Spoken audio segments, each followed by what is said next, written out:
Good evening all, and welcome to another video on All Hail the Ale. Tonight this isn't so much a review, because I've reviewed this particular beer already.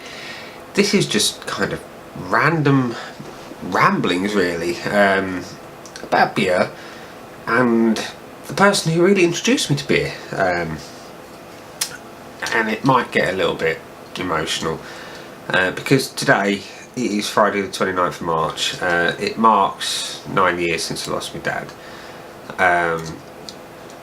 And like many people, my old man was the most important person to me in my formative years and throughout my adult life. And he taught me an awful lot, including an appreciation for good beer.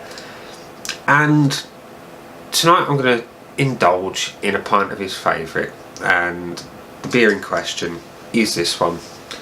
It is Shepherd Neame Spitfire.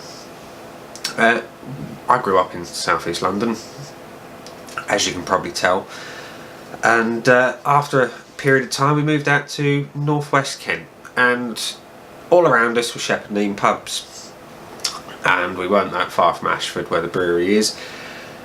We thoroughly enjoyed quite a few pints of Spitfire on many occasions in many different pubs in Dartford and New Barn and all over northwest Kent really.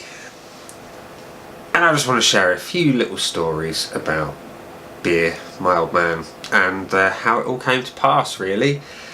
So my old man never really kept beer a mystery from me. He was of the opinion that if it's a mystery, I'm going to abuse it and end up down the park like most other teenagers as he were at the time, knocking back bottles of White Lightning and all that sort of shit. But no, he says, like, whenever I was showing curiosity, I said, "What's that, Dad? What you got there?" And he's like, "Oh, it's beer, son." I said, "What's that taste like?" And he'd always let me have a try, and more often than not, at a really young age, I'd be like, "Oh, that's gross, don't want that," particularly when it was with spirits. But with beer, particularly Spitfire and the like, so I showed quite a bit of an appreciation, and it was something I'm very appreciative of, because, like I say, I'm not going to lie, I did end up in parks with as cheap a booze as we could afford as kids on our peanuts of pocket money and whatnot.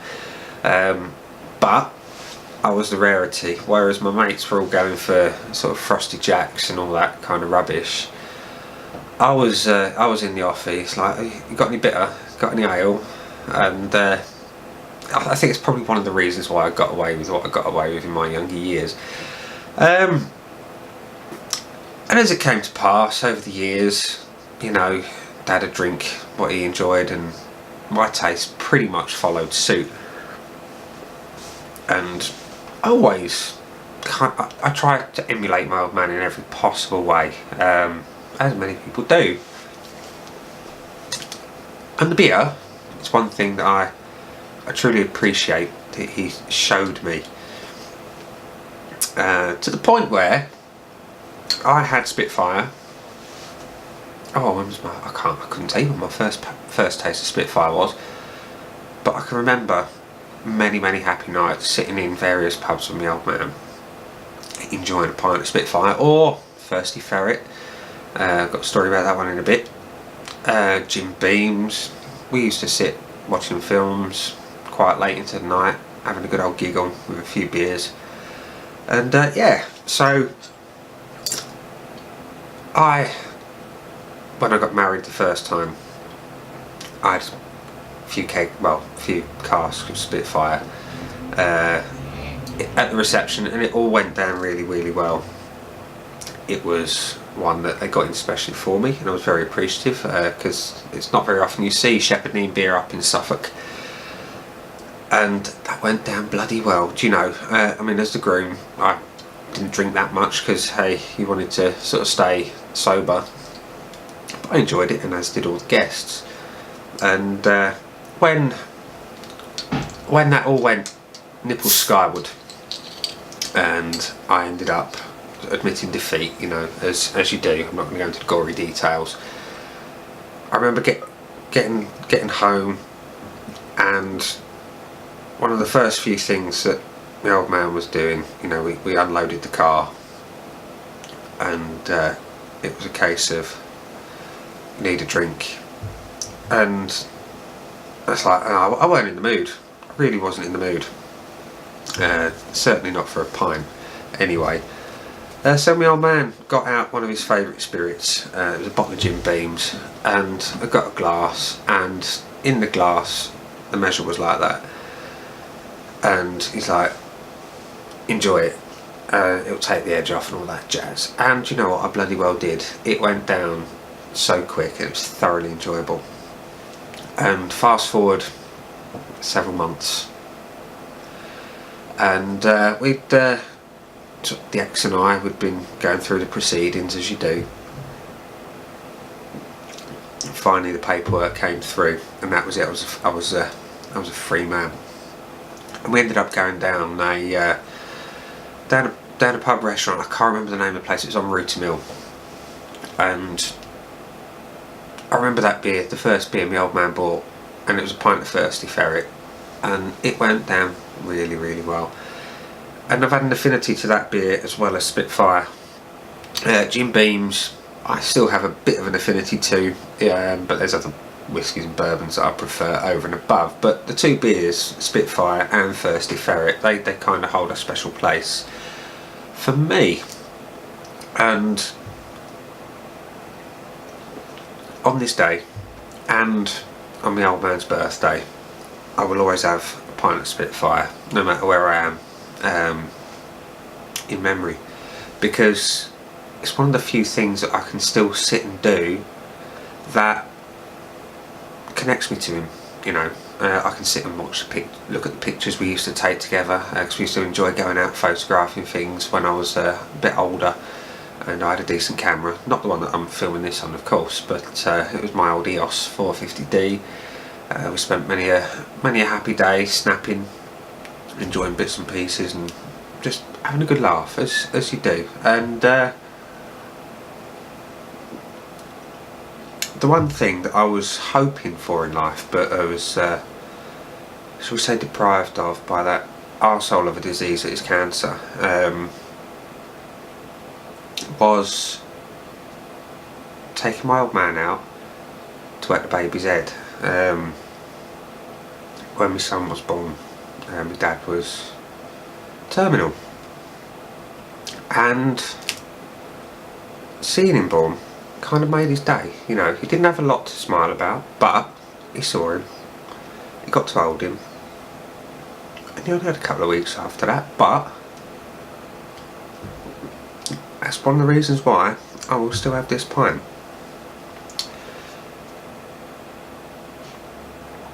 Yeah, so I know there's plenty of people out there who will sit and say, oh, it's Spitfire, it ain't nothing special. But beer doesn't have to be super strong or contain the latest hops or be this newfandangled recipe that's brewed in the belly buttons of, I don't know, some random alien species. Beer is often about memories, and Spitfire will always have these memories for me.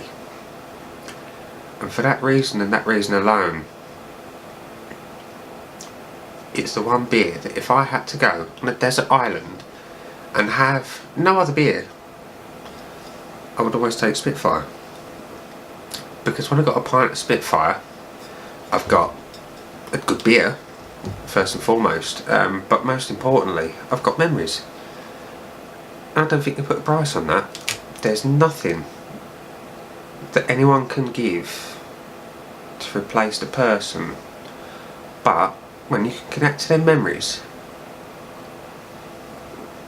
and you can sit and have that taste of beer, and all those times come flooding back, you know, you can't replace that either. So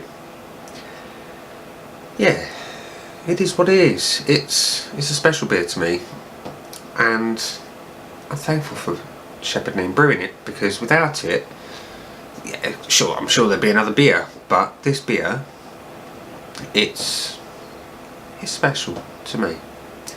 And I hope they don't stop brewing it. Otherwise, I'll be in trouble, because then I'll have to find something else. And drinking a pint of Jim Beam's just, well, we all know what would happen now. So I'm sure the old man would have a good laugh from up there, as I'm staggering about the place. But I don't like being drunk. You know, I enjoy a good beer or two, but I do not like being drunk, and I certainly don't like being hungover. So, Shepherd Neame, you need to keep brewing this, and I hope you do, because it's great. You know, it's good beer. It's tasty. It's available everywhere to people who, like me, want a tasty beer at a sensible price. And yeah, that is that.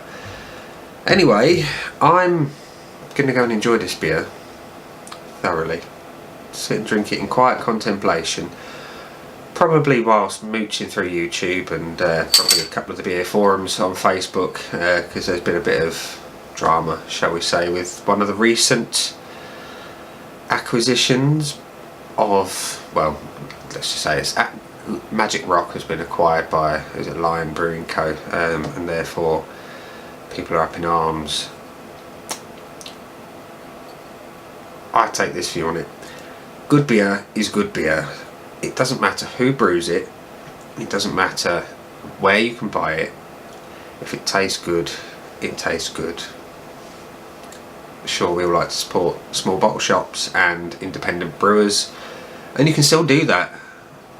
But Jesus, give your head a wobble. You know, don't stop supporting a brewery because they've been bought by someone. There's people who still work at that brewery who still depend on people buying the beer for the jobs, and by kicking up a fit that they've been bought out by someone who's got a few more quid in the coffers and can probably expand the operation a little bit so even more of us can enjoy a good beer. I just don't think that's a particularly great attitude to have. And long may Magic Rock continue producing amazing beer. So, ladies and gents, boys and girls, thank you for watching my completely inane ramblings. Yeah, it's Friday night. Treasure your parents, boys and girls, because they're not here forever, and the time with them is precious. See you soon. Bye.